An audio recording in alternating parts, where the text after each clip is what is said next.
ज़िक्र कंदासीं बिरा रोड में शहरियुनि पारां बरसाती पानी निकाल न थियण ख़िलाफ़ एहतिजाजी मुज़ाहिरो करे धरणो हयो। मौलाना नेमतुल्ला फारूकी, मौलवी शफ़ीक़ रहमान आराई, मौलाना ग़ुलाम मोहम्मद कीरियो सोहेल आराई, फैसल मुग़ल ऐं ॿियनि जी अॻवानी में सख़्त एहतिजाजी मुज़ाहिरो करे धरणो हयो वियो।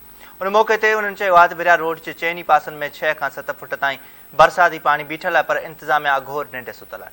उन्हनि वधीक चयो त ज़िले नौशरो फ़िरोज़ खे करोड़नि रुपया फंड जारी कया विया आहिनि, पर उहे किथे बि ख़र्च न थी सघिया। मुतासिरनि चयो आहे त बरसाती पाणी बीहण करे मुख़्तलिफ़ बीमारियूं फैलिजी रहियूं आहिनि, कारोबार पिणु सख़्त मुतासिर थी रहियो आहे। शहरियुनि मुतालबो कयो आहे त जेकॾहिं बिरा रोड मां बरसाती पाणी निकाल न करायो वियो त हाईवे खे ब्लॉक करे धरणो हयो वेंदो। ज़िक्र कंदासीं कंडियारो ऐं भरपासे वारनि इलाइक़नि मां बरसाती पाणी निकाल न थियण ख़िलाफ़ रहवासियुनि पारां इंतज़ामिया ख़िलाफ़ एहतिजाजी मुज़ाहिरो करे सख़्त नारेबाज़ी कई वई आहे। हिंदू पाड़े में बरसाती पाणी बीहण सबबि हिकु शहरी गंदे नाले में किरी पियो, जंहिंखे शहरियुनि पारां बेहोशी वारी हालत में ॿाहिरि कढी अस्पताल मुंतक़िल कयो वियो, जिते शहरियुनि इंतज़ामिया ख़िलाफ़ नारेबाज़ी पिणु कई आहे। उन्हनि चयो आहे त सैयद शुजा, कची आबादी, सलीमाबाद पाड़े समेत ॻोठ आंदल गांगरो, साहिब ॾिनू गांगरो, लेटन मंगरिया ऐं ॿियनि केतिरनि ई ॻोठनि बरसाती पाणी निकाल न थी सघियो आहे, जंहिं सबबि ॾुखियारियूं पेश अची रहियूं आहिनि। उन्हनि आला अख़्तियारियुनि खां मुतालबो कयो आहे त फौरी तौर ते इलाइक़नि मां बीठल बरसाती पाणी निकाल कराए ॾुखियारियुनि खां निजात ॾियारी वञे।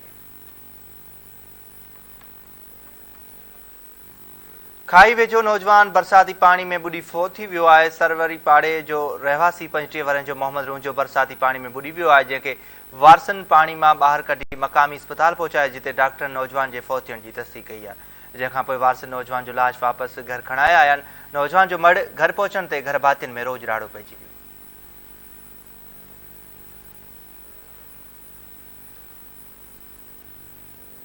करौंडी वेझो घर जी छित किरण सबबि ॿारड़ी फ़ौत थी वई आहे। ॻोठ गुलाब खान शहर में पोरत जाड़ो खान शहर जे घर जी छित ढही पई आहे, जंहिंजे नतीजे में 1.5 वरनि जी अनम थॾे ते फ़ौत थी वई आहे, जॾहिं त जाड़ो खान ऐं बशीरा सख़्त ज़ख़्मी थी पिया आहिनि। वारसनि फ़ौती ॿारड़ी जो मड़ ऐं ज़ख़्मी खे मक़ामी अस्पताल मुंतक़िल कयो, जितां ॿारड़ी जो मड़ ज़रूरी कार्रवाई खां पोइ वारसनि खणाए घर विया आहिनि। मासूम ॿारड़ी जो मड़ घर पहुचण ते घर भातियुनि में कोराम मची वियो।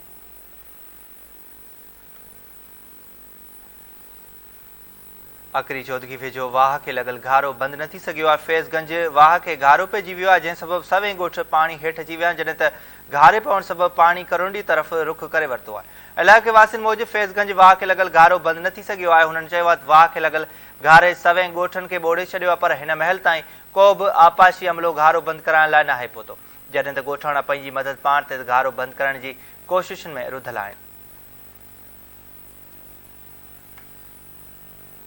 ख़बर शामिल कंदासीं। फोकल पर्सन सूबाई वज़ीर अब्दुल बारी पिताफ़ी पडीदन में पहुची क़ाइम रिलीफ कैंप जो दौरो कयो। सूबाई वज़ीर अब्दुल बारी पिताफ़ी पडीदन पहुची क़ाइम बरसात जे रिलीफ कैंप जो दौरो कयो आहे, जिते माण्हुनि पारां खाधे जो सामान, मेडिकल तोड़े ॿियूं सहूलियतूं पिणु न मिलण जूं दाहूं कयूं वयूं। फोकल पर्सन पारां अवामी शिकायतुनि ते को बि जोॻो एक्शन न वरितो वियो ऐं सरसरी हुकुमनामो जारी कयो। उन मौक़े ते अब्दुल बारी पिताफ़ी ॿुधायो त पडीदन जा हेठाहीं वारा इलाइक़ा पाणी में ॿुॾल आहिनि। पहिरियों कमु शहर मां पाणी कढी फाथल माण्हुनि खे रेस्क्यू करणु आहे। हुन चयो त सुप्रीम कोर्ट नोटिफिकेशन जारी कयो आहे त सभिनी ज़िलनि जे सेशन जज खे रिलीफ कमेटी खे मॉनिटर करण जा अख़्तियार ॾिना विया आहिनि।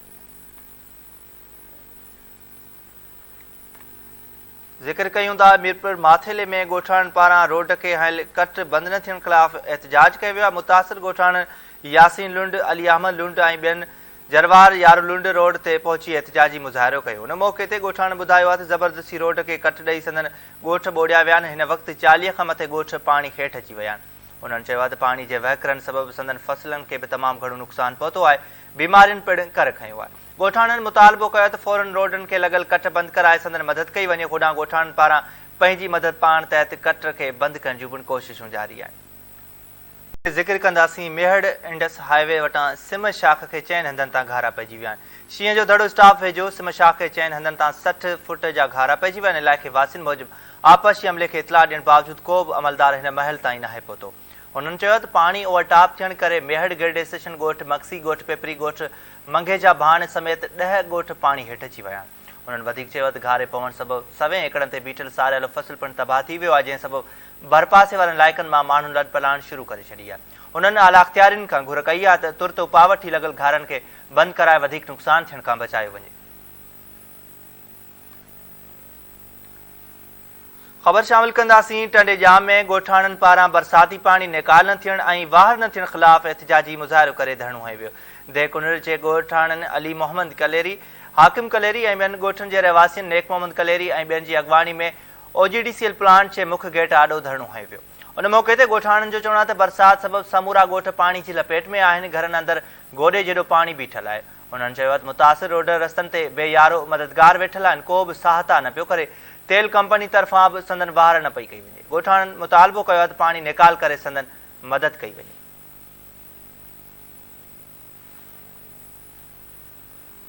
जोही में वाहन ऐं शाखनि जो पाणी वटाव थी सवें ॻोठनि खे ॿोड़े छॾियो आहे। ॻोठ शामिर गाॾई, लाल बख्श लुंड, अलार बचायो पंवर, बख्श अली रिंद ऐं ॻोठ हुसैन गाॾई, करमली जमाली समेत 20 खां वधीक ॻोठ शाखनि खे घारा लॻण ऐं ओवरटाप थियण सबबि पाणी जे घेरे में अची विया आहिनि।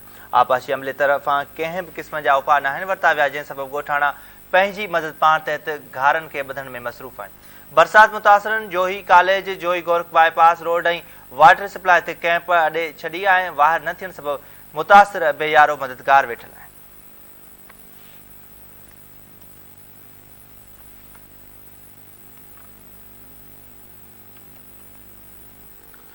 ज़िक्र कंदासीं थरड़ी मोहबत ऐं बरपासे में लाॻीतो बरसातनि बाद 2 ॾींहं अॻु लॻल सिम शाख जे घारे वारे पाणी खे ॻोठ माणखाणी वटां कट ॾेई रुख मोड़ियो वियो आहे, जंहिं सबबि पाणी मुख़्तलिफ़ ॻोठनि में काहे पियो आहे। ॻोठ वलियो खोसो जे ॻोठाणनि ऐं आबादकारनि इंडस हाईवे ते एहतजाजी धरणियूं हणी रोड ब्लॉक करे छॾियो आहे।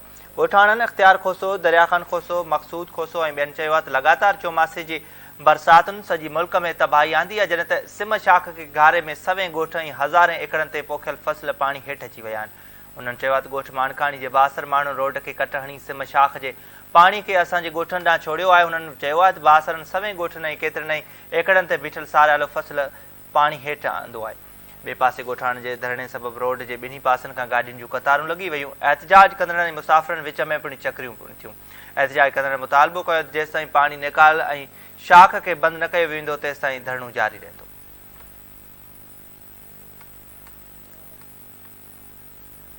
ख़बर शामिल कंदासीं। गंबट ऐं बरपासे मां बरसाति ऐं नाले जो पाणी निकाल न थियण सबबि अवाम ॾुखियाईनि खे मुंहुं ॾियण ते मजबूर आहे। गंबट जी इंतिज़ामिया बरसाति सबबि नालियुनि ऐं गटरनि जो पाणी 9 ॾींहं गुज़रण बावजूद निकाल करण में नाकाम थी वई आहे, जंहिं सबबि शहर हिन वक़्त ताईं पाणी जे घेरे हेठि आहे। शहर जा पुराणो मार्केट, गरीबाबाद, मसण पाड़ो, किसान कॉलोनी, तालका अस्पताल, टेलीफोन एक्सचेंज ऐं ॿिया इलाइक़ा दरियाही पाणी जो ॾेख ॾियण लॻिया आहिनि।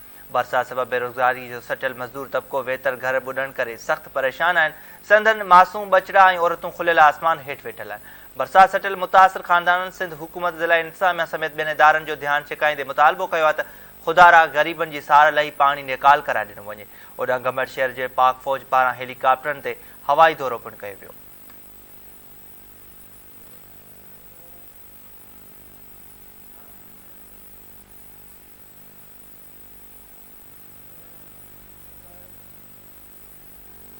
ज़िक्र कंदासीं मशाक भरिसां क़दीमी ॻोठ लाखाट में सवें घर बरसातुनि सबबि पट थी विया आहिनि। मुतासिरनि तरफ़ां वाहर जी अपील कई वई आहे।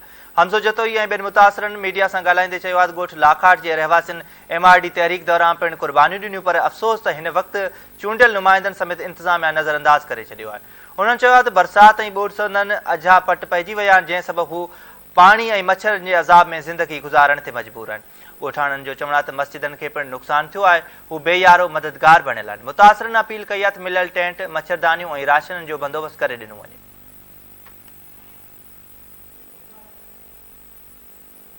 ज़िक्र कंदासीं। गंबट जे बरसाति मुतासिरनि लाइ PPHI पारां मुफ़्त मेडिकल कैंप क़ाइमु कई वई आहे, जिते माहिर डॉक्टरनि जी टीम 500 खां वधीक बरसाति मुतासिरनि जी चकास करे मुफ़्त दवाऊं ॾिनियूं आहिनि। मेडिकल कैंप में मौजूदु डॉक्टरनि डॉक्टर अता मोहम्मद मेमन, डॉक्टर अनवर अलाही सहतो ऐं डॉक्टर नेक मोहम्मद मेमन साफ़ियुनि सां ॻाल्हाईंदे चयो आहे PPHI ख़ैरपुर टू तरफ़ां बरसाति मुतासिरनि लाइ 4 तालकनि किंगरी, गंबट, सोभेदेरे ऐं ठरी मीरवा में मुफ़्त मेडिकल कैंप क़ाइमु कई वई आहे।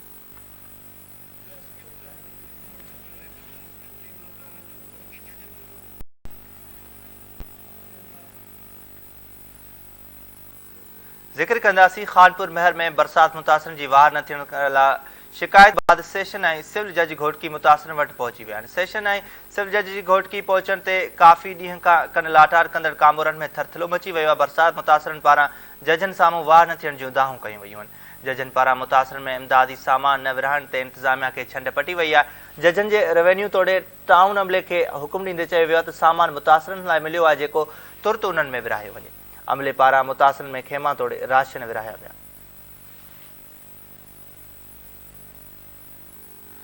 ख़बर शामिल कंदासीं। गुलाब लगारी भरिसां शेख बिरकियो शाख खे 30 RDJ एल साइड वटां 20 फुट घारो पइजी वियो आहे। शेख बिरकियो शाख खे 30 RDJ एल साइड वटां 20 फुट घारो पइजी वियो आहे, जंहिं सबबु 200 एकड़नि खां मथे कमंद, वण, टमाटा ऐं ॿिया फसल ॿुॾी विया आहिनि।